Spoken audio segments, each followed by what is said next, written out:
cost of water that we generate versus the cost of water we buy from Andover? What's the differential? Oh, in cost? Yes. Bob, I'd have to go back because, and look at that, I'll have to get that to you for Monday. Okay. Because we look at our own, I think what we did the last time we produced that number for you, we had all our fixed costs included in our own production of water, as opposed to applying the fixed costs to include Andover site. I know it's not an easy number to arrive Right. at because. So I've got to check with Mark in terms of how I believe we did the former first time, so maybe we do both numbers. Well, in the process of presenting that number, just present how it was arrived, you know, what Yeah, sure. costs were put where, just so we have some idea. But that's our primary cost driver in the water budget, chemicals, and so forth. The other question is, can Andover charge us anything they want, or No. are they restricted to some? No, they're restricted. We get 20% over the residential rate unless we use X amount of gallons a year. And we've been using that X amount of gallons a year for the last 5 years. We exceeded, so we get the residential rate. It's a 20-year contract. We're paying the residential rate. So what And they we're paying pay, it. what their customers pay, we pay. But before I have another budget cycle with you folks, and I would hope that Mark and I will be meeting with Andover between now and the next budget cycle to see what the town wants to do at the end of the 20 years in terms of contract negotiation. I want to be able to come back to the board, the finance committee, with another, 5, 10, 20-year proposal, and what are we going to be paying for water from them. When does that contract run? That'll be up, bear with me here. About 2 or 3 years left? Yes, yeah.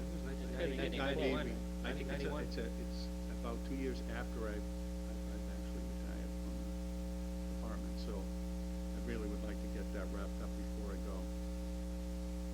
Well, yeah, it's not too soon a time, it's only 2 No, or 3 we've years out. already, we've been the Public Works Director, we've been in contact with him and his staff. Unfortunately, Jack Peckus, his wife died recently. So Jack is, it's not been a good time. But as far as implementing this 3-tiered system on a seasonal basis, we Yes. go year-round with it, Yes. would that necessarily put us in would that not necessarily put us in an adverse position from a negotiating standpoint with Andover? Because we would be generating more revenue, which they would contend would be with their water. Oh, I don't think so. No? No, I don't think that, they make a bundle. They make, I don't think they have any problem with what we do on our end and how we maintain our. The good news on the water side, by the way, is that for the first time, we're looking at being in the black. Under the current program and with the revised recommendations we made to you, I think you're gonna be happy to hear that. The problem in this current year, of course, is the deficit we gotta address in using The additional funds raised. yeah, thank you, to offset that, and the Stickney Fund, of course, has to come in there and make that work. But going forward, I think you're gonna be happy with the numbers that you see. And I believe this plan does address the deficit, will eliminate the deficit. I just want to remind the Board of Selectmen and Finance Committee that if we don't, then any deficit will come right off the top of free cash, so we really need to eliminate that deficit. What's the dollar amount? What are we facing? 401, Right, 401,000. right. And Yes. this is the year that we've been told that has to be addressed. Yes.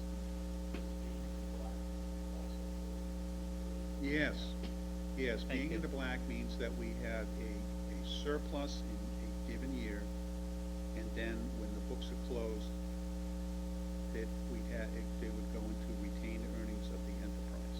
Right. And that account can only be used for, rate, reduction, or stability, or capital. And, you'll hear this on Monday night, because it's in his plan. One of the justifications for the 2% increase is to build that capital fund, which has been obviously unavailable to us. Yes, Abby?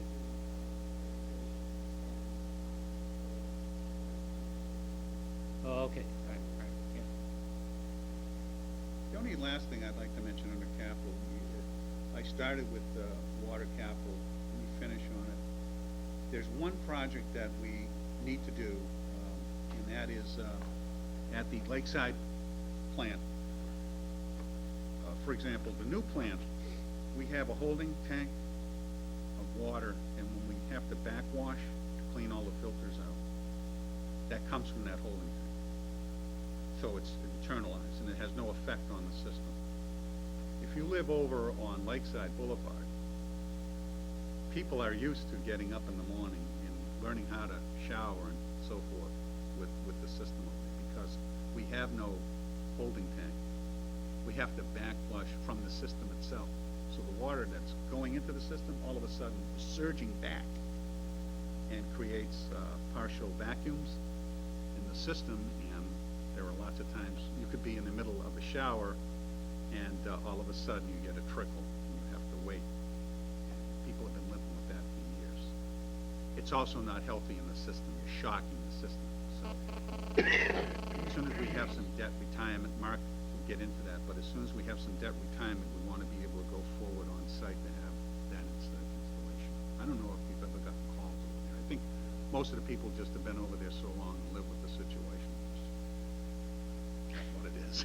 It's amazing. Yeah. We used to get the calls on the water quality over On the there. quality, Right. yeah. And when that got pretty much Rusty. squared away, The rusty Right. they glass. tolerated everything else. Yeah, brown it's only clothes. it's only the The bonus, you pressure, know, as a the bonus. volume, right, not the color, right. Okay, any, Don, that's in, on the benchmark, I'm ready to do benchmarking yeah. quickly. Dave, and I didn't want to go into a lot of detail on the benchmarking today, but I think it is fair that a few things are brought forth.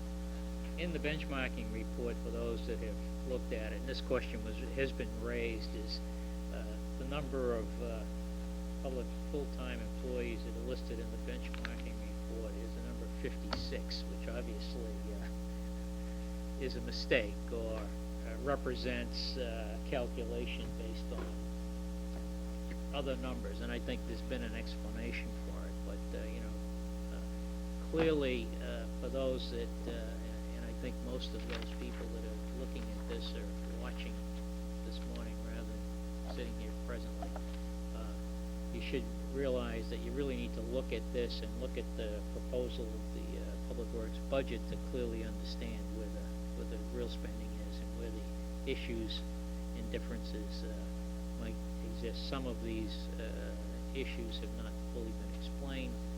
Hopefully we'll get to the bottom of it, and I'll start with that. And I guess, Steve, you had some questions? No, I just want to get, Dave, Greg's Yeah, take on.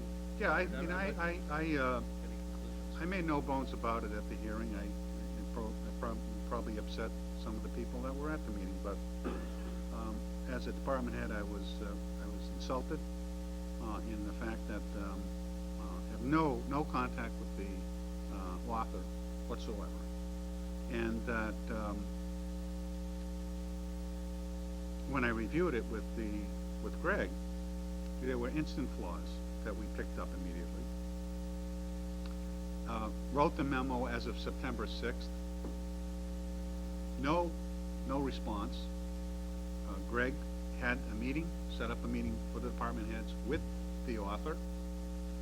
I brought my concerns up to him, and it's just not specifics on the 56 employees. It's just, if it's flawed so badly with numbers, where the hell did you get the numbers? And what is the impact in the rest of the study? he said that he would make contact with me and make corrections, which he never did. So you have I not know. heard, So right, have you? I'm also slighted, insulted, I'm slighted, but I'll get over it. I'll get through that. But you open the door for it, and I wanna go through it, and I'm not,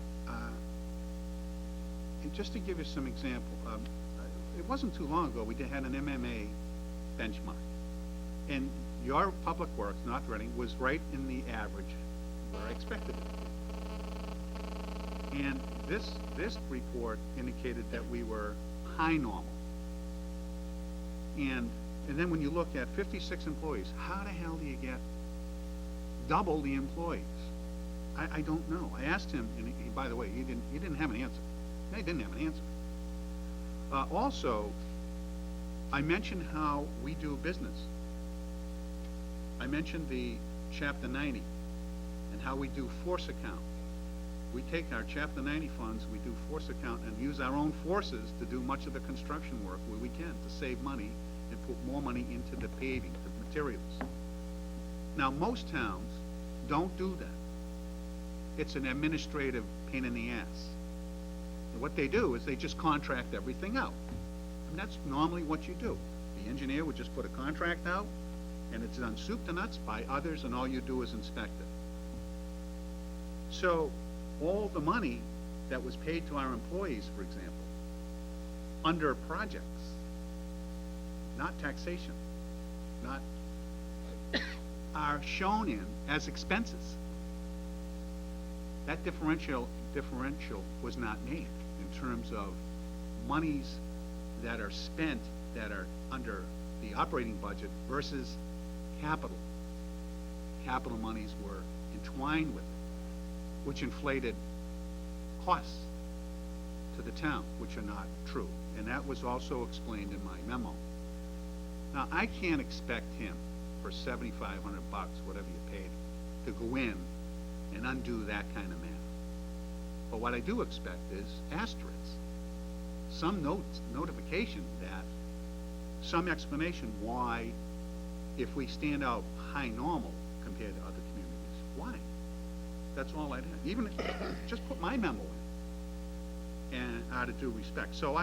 But I know where we stand in the norm of things, and I know we do, and I've been working with you folks a long time. We're not empire builders. The average public works employee's maximum, optimum efficiency is 10 years. Why would we want to go out and hire more full-time public works employees? Train them for 3 years, that's what it takes. And now they can do anything. They can cross the boundaries of anything that we do. And now they're building up sick leave and vacation. And at their 10-year mark, they get 4 weeks off. They've used a lot, they've bundled a lot of sick leave. And God bless them, that's the system. I have no problem with that. But then they can't go away in the winter. From November to April, nobody goes away except by special permission. So that means in the construction season, in the heart of the construction season, you gotta let them go. And you gotta manage this time off. People having 4, 5, 6 weeks vacation. So why do you want to build a department and keep building that kind of problem? No, what we do is have consortium bids and vendor services and contract services to supplement what we do. That's the best combination to get a successful program, and I think we're doing as good as anybody. And so when I look at a benchmarking exercise for $7,500 and no interface with the man whatsoever, and I get this, it needed some brief explanation, and now today you get a little more of an explanation. I think we're getting a pretty good one related to, Yeah, well, how we do our business. But as far as the per capita cost, and again, that's what the initial thing Right. people look at, the per capita cost, whether it's 56 employees or 28, that doesn't change, the per capita. well, except that You know, it depends on, and this is a question that, Whether they factored in benefits. and did things. they factor in Chapter 90 and other figures into the other communities if in fact they were done outside by outside contractors. No, yeah, but that's my point, you know, as far as the per capita, it is